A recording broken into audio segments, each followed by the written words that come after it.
Good morning. Electromagnetic induction की discussion शुरू कर रहे हैं एचसीवी की। पहला राउंड पूछा गया क्वेश्चन नंबर 5 एक्सरसाइज का। क्वेश्चन की वर्डिंग है conducting circular loop of area 1 millimetre square is placed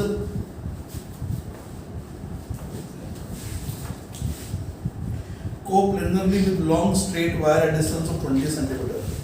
पहले तो पता होना चाहिए कि एक स्ट्रेट वायर और एक बहुत छोटे साइज का जिसका एरिया ही 1 मिलीमीटर स्क्वायर है 20 सेंटीमीटर की दूरी पे पड़े हैं।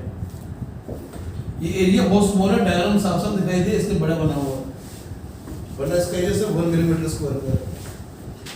इसमें करंट 10 एम्पियर टू 0 फॉल हुआ है, 10 एम्पियर टू 0 फॉल हुआ कुछ सेकंड्स में, और वो सेकंड्स है 0.1 सेकंड में।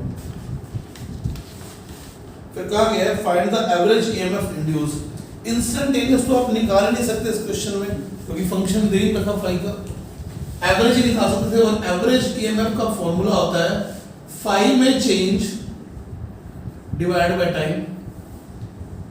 नेगेटिव सब शो करेगा कि अपोजिट, तो फ्लक्स का चेंज तो दिखाई दे ही रहा है। यहां का जो बी होगा वो लिखा जा सकता है mu not I upon 2/d से। अगर ये एरिया बड़ा होता तो हर जगह का बी कैसा होता, हर जगह का बी नॉन यूनिफॉर्म होता, तो इंटीग्रेशन से फ्लक्स निकालते। लेकिन क्योंकि इसका साइज बहुत छोटा है तो यहां का बी क्या सपोज किया जा सकता है, suppose to be constant. It is not constant but suppose to be constant. तो ठीक है, पहले वाला फ्लक्स आ गया बी इनटू एरिया से, बाद का फ्लक्स आ गया बी इनटू एरिया से। जब आई 0 तो बी 0 हो जाएगा। फाइनल फ्लक्स 0 है, इनिशियल फ्लक्स आपने निकाल लिया डिवाइड बाय टाइम, इससे इंड्यूस ईएमएफ आ जाएगा बच्चा। 5 नंबर के बाद बोलिए जी किसका 6th का बी पार्ट पूछा गया जी। A square shaped copper coil has edge of length of 50 cm contains 50 turns. Placed perpendicular to 1 Tesla magnetic field is removed from the magnetic field in 0.25 second and restored in its original place in next 0.25 second. Find the magnitude of average EMF induced in the loop at its removal, its restoration and its motion.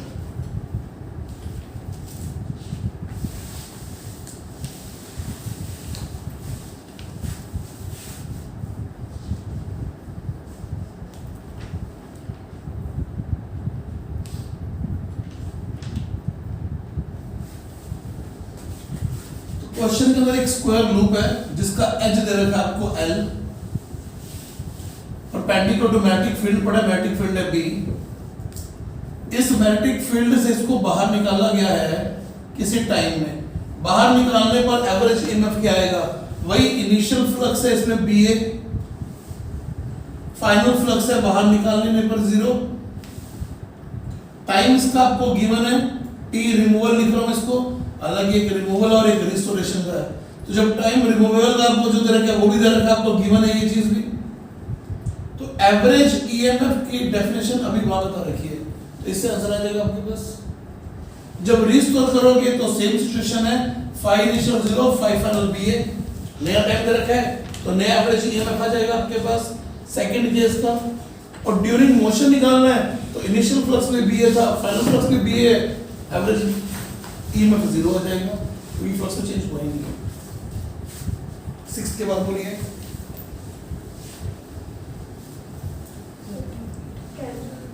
10th question पढ़ रहे हैं जी। A conducting square loop having edge of length 2 cm is rotated through 180 degree about its diagonal in 0.2 seconds. Magnetic field exists in the region which is perpendicular to loop and its initial position. If the average induced EMF during the motion is 20 MV, तो find the magnetic field. सारा कुछ इधर का same kind of question है, बस एक बात समझ लीजिए, ये इंपॉर्टेंट है जानना। इस लूप के 2 फेस है और 2 फेसेस के 2 नाम लिखे जाएंगे। ये नहीं होगा कि इसको 180 से घुमा दिया तो आप कहोगे कि फ्लक्स का वेरिएशन हुआ ही नहीं है। अगर आप इस फेस का नाम A रखते हैं और अभी A में इस फेस का नाम A रख रहे हैं, तो A से फ्लक्स क्या हो रहा है, A में फ्लक्स एंटर हो रहा है, और जब ये घूम जाएगा और इसका पीछे वाला फेस B सामने आएगा तो अब B में एंटर होगा और A से बाहर आएगा। पहले फ्लक्स ए फेस में एंटर हो रहा है, पीछे वाले बी फेस से बाहर निकल रहा है। घुमा देने के बाद बी फेस से एंटर हो रहा है, ए फेस से बाहर निकल रहा है।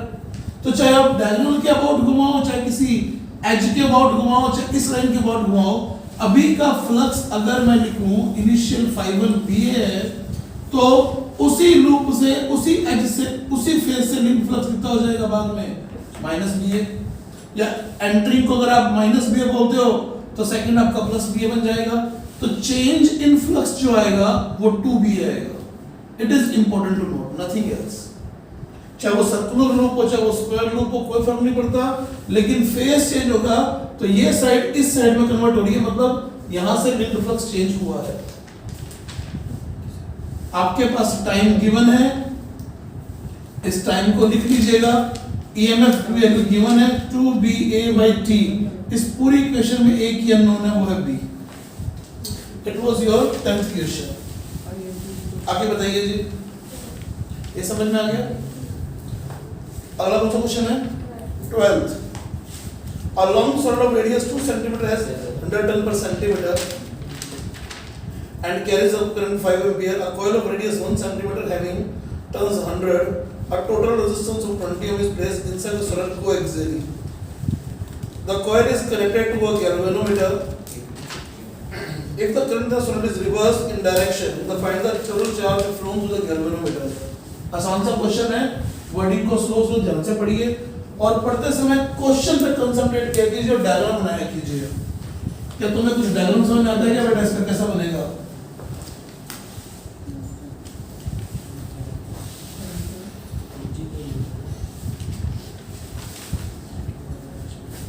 एक 2 सेंटीमीटर वाली रेडियस की एक आपके पास कॉइल है, कॉइल, सोलेनॉइड, इंडक्टर सारे एक ही नाम है। इसी का नाम कॉइल है, इसका नाम लूप होता है, इसका नाम कॉइल होता है जो बढ़ जाएगी की तरफ। अब ये कॉइल होगी, इसकी रेडियस गिवन है आपको 2 सेंटीमीटर। इसके अंदर नंबर ऑफ टर्न्स गिवन है पर सेंटीमीटर में, स्मॉल r लिख देता हूं, इसकी रेडियस कैपिटल R लिख देता हूं। अंदर इसके कोएक्सियली एक लूप पड़ा है जिसकी रेडियस स्मॉल r है। तो आप सब जानते हैं जब ये करंट कैरिंग चीज होगी, तो जब ये करंट कैरिंग होगी तो इसके अंदर मैग्नेटिक फील्ड आएगा, और मैग्नेटिक फील्ड आएगा म्यू नॉट एन आई से।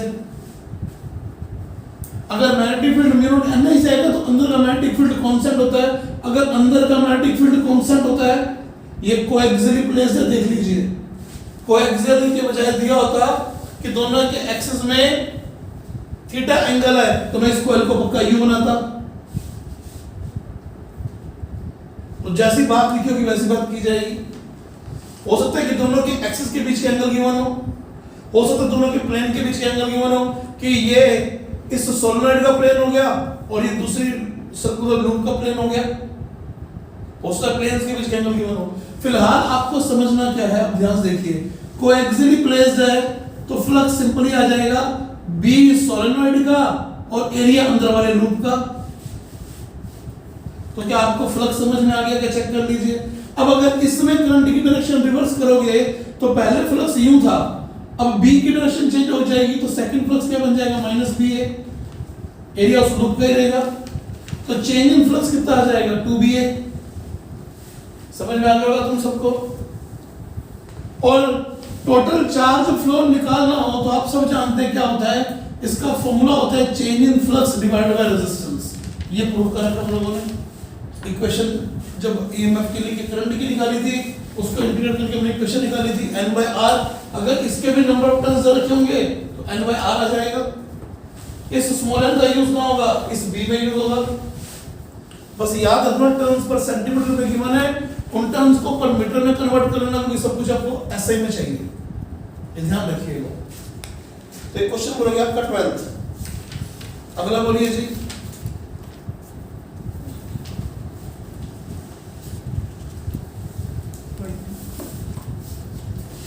ट्वेंटी से पहले नंबर तो बोलो बेटा, कोई घबराने की जरूरत नहीं है। कंटिन्यू माना आने दो। 13 का कौन सा डाउट है तुम्हारा, ये बताओ। पूरा डाउट है तो बोल क्यों नहीं रहे हो?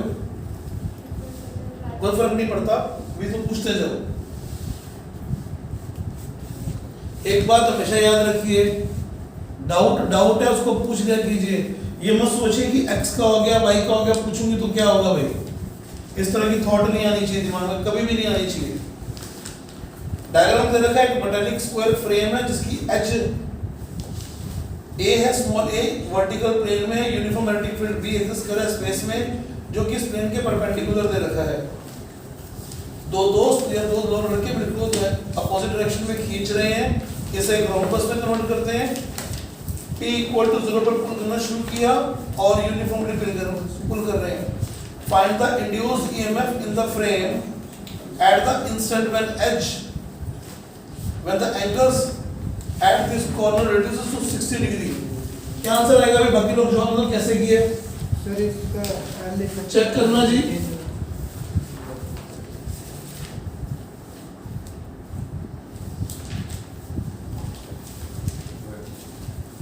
B इस प्लेन के परपेंडिकुलर इसको यूं पुल किया जा रहा है। स्टार्टिंग का एंगल तो था 90 डिग्री, अभी एंगल 60 डिग्री में रिड्यूस हुआ है। इसको कांस्टेंट स्पीड से पुल कर रहे हैं शायद। हाँ जी, बता दीजिए कैसे किया सर। इसके लेंथ के दो कंपोनेंट आ जाएंगे। किसकी लेंथ के दो कंपोनेंट आ जाएंगे? जो हर एक जो साइड है उसकी, हर एक साइड की लेंथ के दो दो कंपोनेंट आ जाएंगे जी। बी ये इस लेंथ का कंपोनेंट 30 डिग्री के हिसाब से L sin 30 L sin 30, क्योंकि ये 30 बचेगा, ये 30 में ये आधा 60 पूरा 60 था, आधा 30 बचेगा, तो इतनी लेंथ L cos 30, इतनी length L sin 30, same L sin 30 ये रही। तो L की लेंथ की रॉड ये बन जाएगी और L लेंथ की रॉड ये वाली बन जाएगी। इधर से दो रॉड आपके पास L cos 30 वाली आ गई, जो यूं भी जाएंगी। तो इंड्यूस्ड EMF निकालना आपने।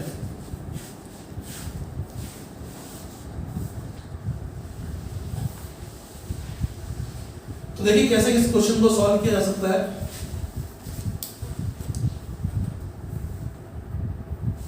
अलग अलग मेथड बनाए जा सकते हैं यहाँ पे इसके। सबसे आसान मेथड, अगर ये एंगल थीटा थीटा इस इंस्टेंट पर है, जो कि पूरा अभी 60 दे रखा है ये वाला, तो हम लोगों ने इस प्रकार का क्वेश्चन कर रखा है कि इसको V से पुल करेंगे, ये थीटा थीटा और ये लेंथ A हो, तो इंड्यूस्ड EMF जो इन दो एंड्स के बीच में आता है वो आता है 2BVA sin theta. Higher lower decide किया जा सकता है। तो वैसे इस इंस्टेंट पर इस सेगमेंट को अगर इस तरफ खींच रहे हैं, B इनवर्टेड मोशन इधर, तो इतनी effective length 2A sin theta का एक सेल ऐसे वाला बनने वाला है, यहां से यहां के बीच में। चेक कर लीजिए, B इनवर्ट मोशन का तो ये हायर ये लोअर। इतना सेल इस सेगमेंट का इधर का बनने वाला है, इधर का बनने वाला है में हायर अपर होगा और लोअर नीचे की तरफ होगा, तो सेम ये सेल इतना है कि यहां बनने वाला है। दोनों के इंड्यूस्ड EMF कितने आएंगे? 2BVA sin theta 2BVA sin theta. तो total induced EMF in the loop अगर निकाला जाए तो ये सेल एसोसिएशन में है, लोअर हायर फिर लोअर हायर, तो टोटल इंड्यूस्ड EMF आ गया आपके पास 4BVA sin थीटा में। अभी थीटा की वैल्यू दे रखी है आपको 30 डिग्री, क्योंकि पूरा 60 है तो 30, तो 4BVA sin 30, this is 2BVA induced EMF की वैल्यू। और तरीका भी हो सकता है इसको निकालने का। इंड्यूस्ड EMF का फॉर्मूला था B टाइम dA/dt, जब B कांस्टेंट है। इसका एरिया लिख लेते हैं, अगर ये एंगल थीटा है तो रोम्बस का एरिया हाफ इनटू डायगोनल्स का प्रोडक्ट लिखना है। तो ये लेंथ अगर A है तो ये A sin थीटा और ये A sin थीटा, तो एक डायगोनल तो आएगा 2A sin थीटा और एक डायगोनल आएगा 2A cos थीटा, तो 2A sin theta 2A cos theta. इसका डेरिवेटिव लिखना है, B time d/dt of A square sin 2 theta. A square को भी बाहर निकलो, sin 2 थीटा, ये इंड्यूस्ड EMF की वैल्यू है। A square B 2 cos theta D theta by D T, ये इंड्यूस ईएमएफ की वैल्यू हो रहा है। बस आपको अब मैकेनिक्स लगा के ओमेगा निकालना पड़ेगा। ध्यान से देख लीजिए, मैकेनिक्स लगा के आपको ओमेगा निकालना पड़ेगा, लेकिन ईएमएफ फिर भी आ जाएगा। ठीक है, एक मेथड और हो सकता है, इस एरिया को दोबारा से लिख लेते हैं। ये थोड़े लंबे मेथड जा रहे हैं, आसान मेथड यही था इफेक्टिव ईएमएफ निकालने वाला, क्योंकि हमने इस तरह के फ्रेम का ईएमएफ निकाल लिया है, लेकिन हर तरह के एस्पेक्ट क्लियर हो जानी चाहिए। सपोज कीजिए इसके डायगोनल आप PQ से लिख रहे हैं, इसको V से और V से पुल कर रहे हैं, तो इंड्यूस ईएमएफ हो जाएगा B time DA by dt। DA by dt में एरिया है PQ, हाफ इंटू PQ, तो ये B/2 तो आ ही गया।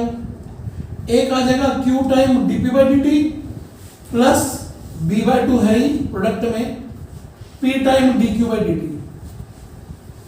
यहां का dP बाई dt तो 2V के बराबर है, और dQ बाई dt निकालने के लिए आपको अगर इसको 20 स्पीड से पुल कर रहे हो, ये इस तरफ जा रहा है, सपोज करो V' से, ये एंगल थीटा दे रखा है आपको, तो ये एंगल 90 माइनस थीटा बनेगा। आपको पता है कि इस रॉड की लेंथ कांस्टेंट है, तो V का ये वाला component that is V cos theta must be equal to V' sin theta, तो V' इक्वल टू आ जाएगा V cot थीटा, ये बराबर ये, क्योंकि लेंथ कांस्टेंट है, तो dQ बाई dt की वैल्यू क्या बन जाएगी 2V', इसकी जगह पर आ जाएगा 2V, इसकी जगह पर आ जाएगा 2V'। V की वैल्यू आपके पास भी रखनी है, V' की वैल्यू V की टर्म में पड़ी है, थीटा आपको गिवन है 30 डिग्री, तो आप इस इंस्टेंट का इंड्यूस ईएमएफ इस केस में निकाल पाएंगे। समझ में आ गया होगा सबको? ये क्या 13th क्वेश्चन, ये 13th का A पार्ट गया। 13th का B पार्ट है, find the induce current at this instant, जो ईएमएफ है उसको रेजिस्टेंस से डिवाइड कर दीजिए।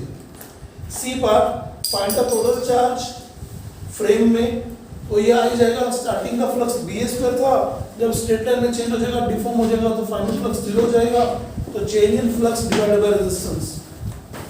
आपके पास क्या आ जाएगा, ये इंड्यूस्ड चार्ज जो फ्लो हुआ। 13th के बाद बोल लीजिए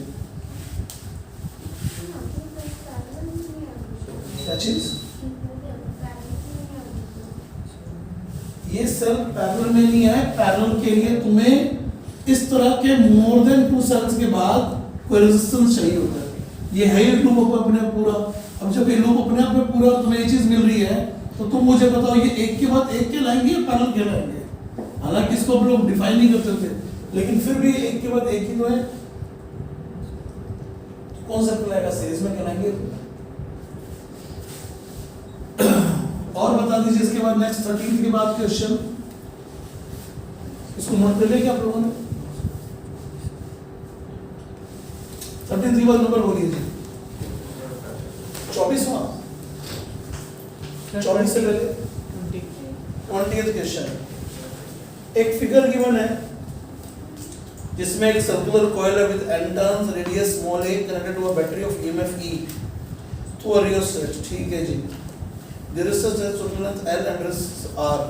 The resistance इसके बाद देखा resistance of the coil is small r. A small circular of radius a dash resistance r dash is placed coaxially with the coil. The center of the loop is at distance x from the center of the coil. In the beginning, the sliding contact was result is at left.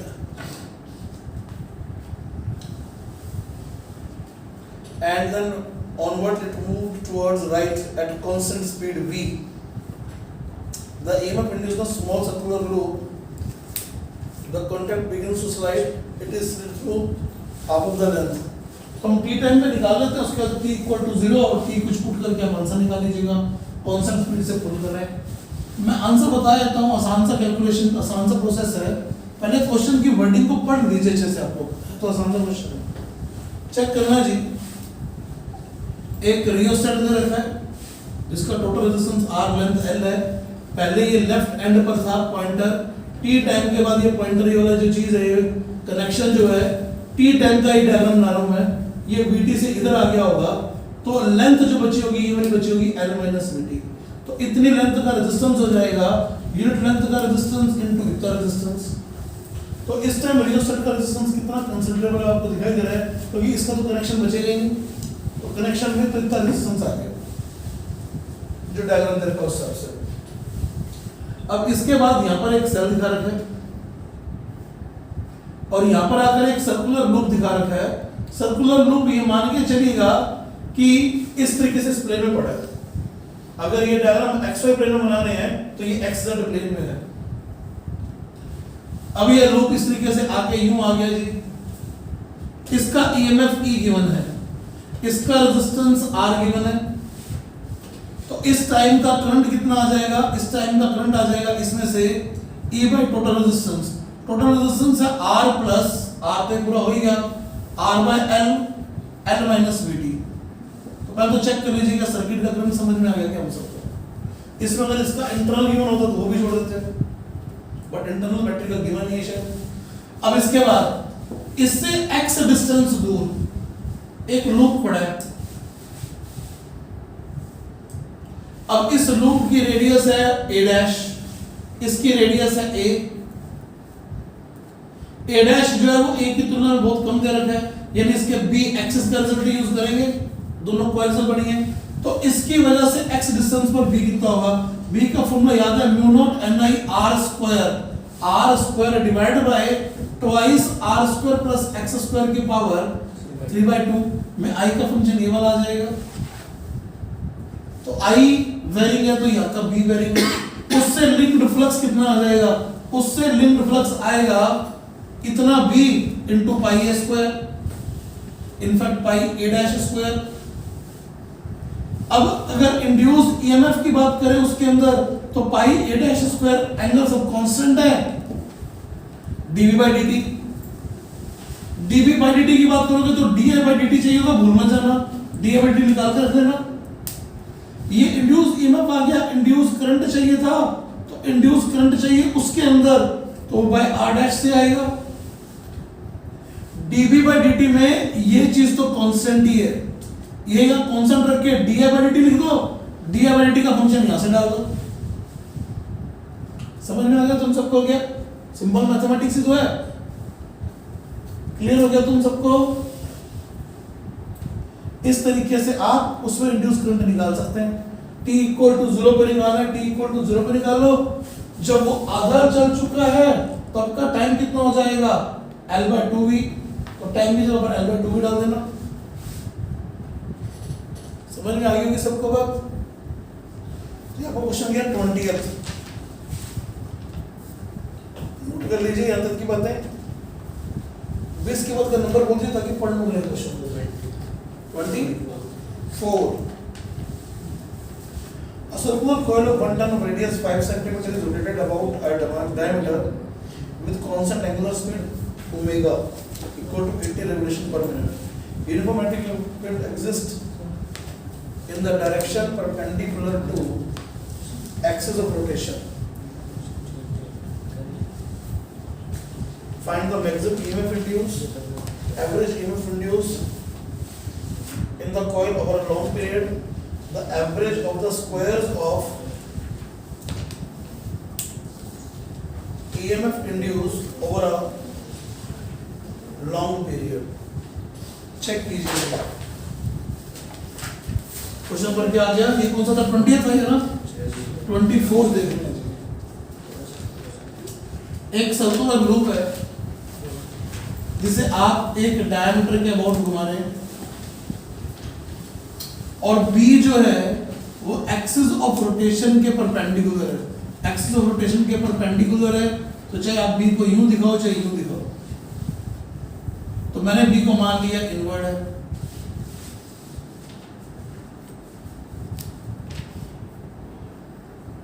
समझ में आ गया होगा आप सबको?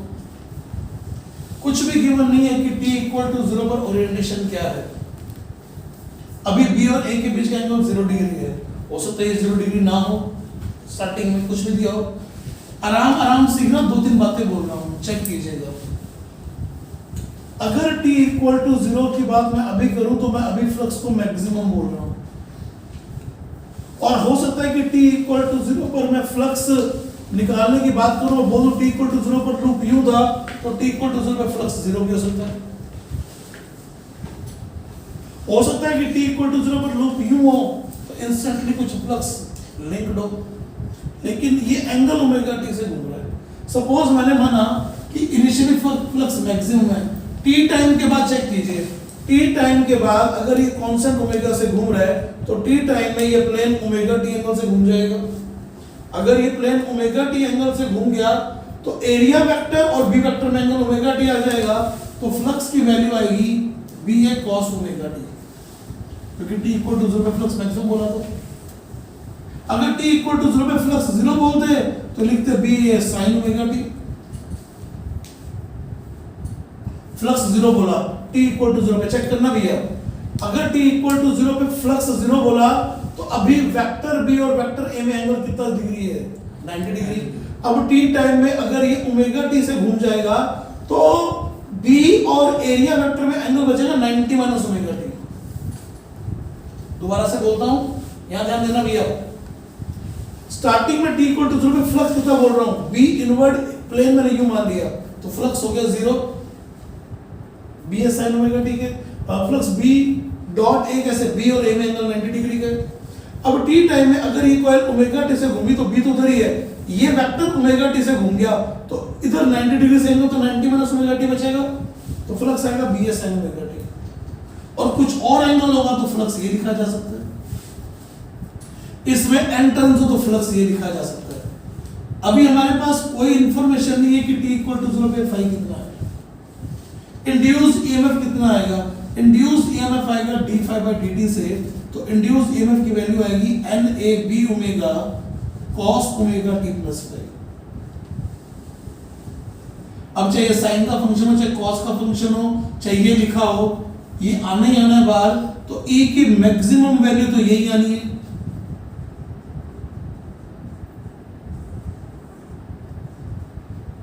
तो peak value of induced EMF is given by NB omega. अब NB omega cos omega t का function हो, ये cos ओमेगा t आ गया जब ये साइन था, अगर ये cos होता तो ये साइन का फंक्शन आता, इससे फर्क नहीं पड़ता। चेक करना, एक बात बता रहा हूं, अगर ये cos का फंक्शन आया है, अगर फाई को 0 बोल दिया जाए, फाई को 0 बोल दिया जाए तो ग्राफ ये वाला आएगा इंड्यूस्ड ईएमएफ का टाइम के साथ।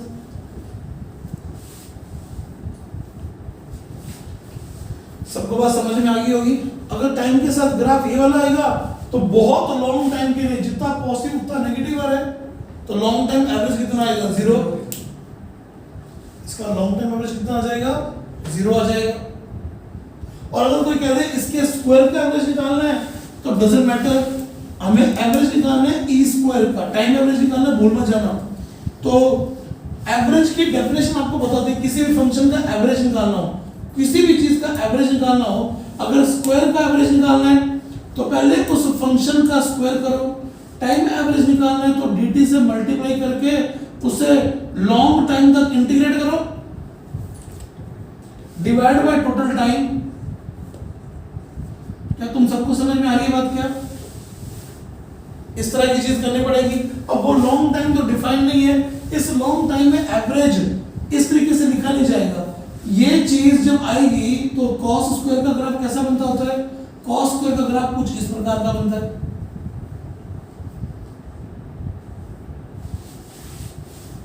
तो इसका लॉन्ग टर्म एवरेज कुछ तो मिलेगा। तो कुछ अब एवरेज कितना आएगा सोच लेते हैं इसके बारे में।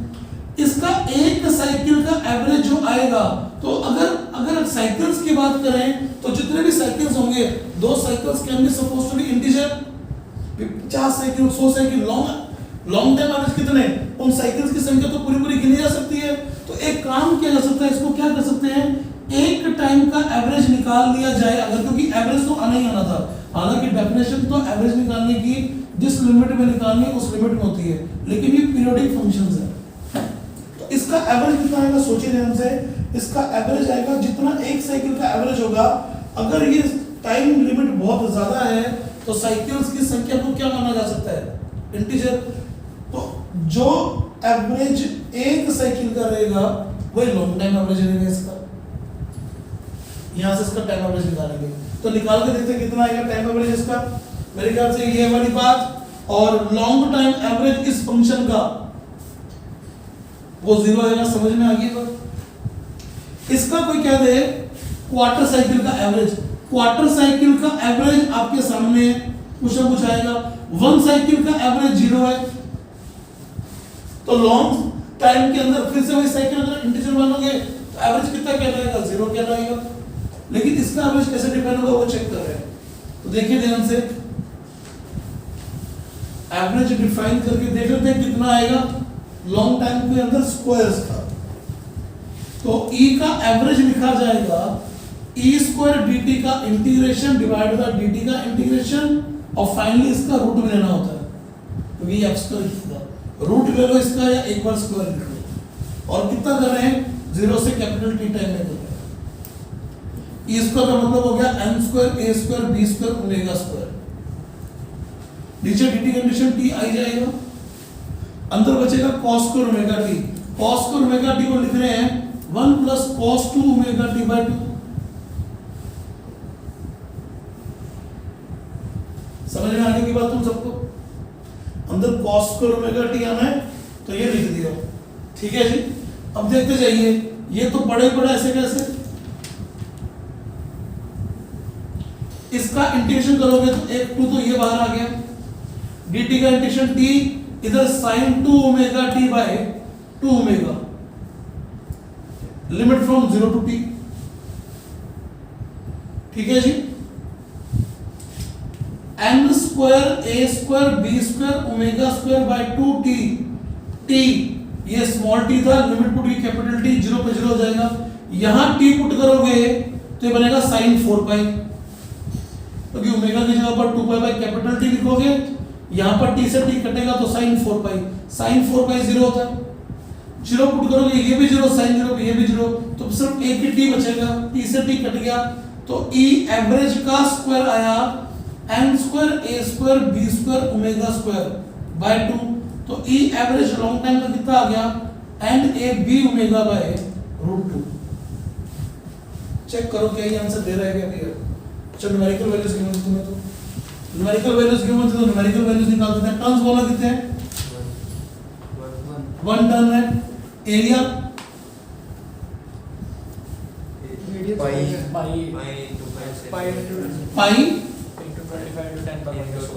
25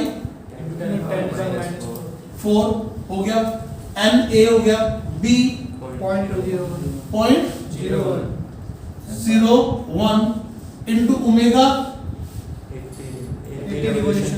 80 रेवोल्यूशन पर मिनट तो 2 पाई 80 बाय 60 ये रेवोल्यूशन पर सेकंड हो गया तो फ्रीक्वेंसी इंटू 2 पाई ओमेगा बन गया। हाँ तो बोलो बाय रूट 2 ये ई एवरेज की वैल्यू है जी। थोड़ा सॉल्व करना पड़ेगा, कर लेंगे, दिक्कत नहीं है हमें।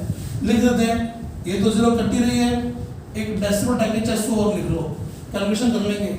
ये पाई स्क्वायर का एक टर्म कैंसिल हो गया,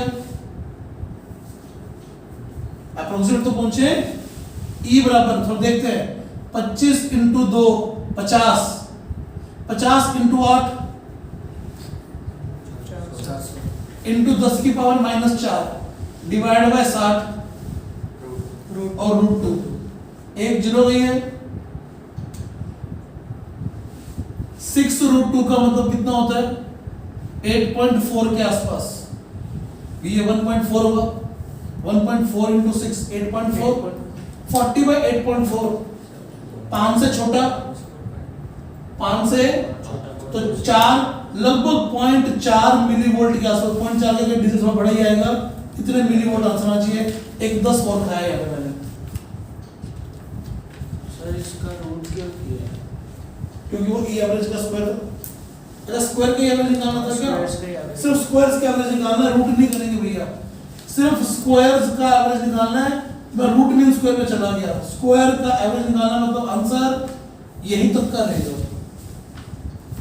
मैं रूट और ले गया, मैं उसका आरएमएस निकाल गया, रूट मीन स्क्वायर निकाल गया। अब बताना है वापस आंसर दिया ये जो निकाला इसी का स्क्वायर करना है क्या? इसी का स्क्वायर करना है, इसी का स्क्वायर कर दो कितना आ गया 0.16 है क्या approximate answer? 2.2 into 10 to the 2 point 2 into 10 to the हाँ आ गया ना। फिर मिली का भी तो करोगे, -6 आएगा, उसको 0 खिसकाओगे तो आगे बढ़ी जाएगी। और वैसे भी ये 0.4 से बहुत बड़ा था, 0.5 से छोटा है, लेकिन 0.4 से तो बड़ा ही है, तो कैलकुलेशन करना मैच कर जाएगा आंसर। बात समझ में आ गई है क्या?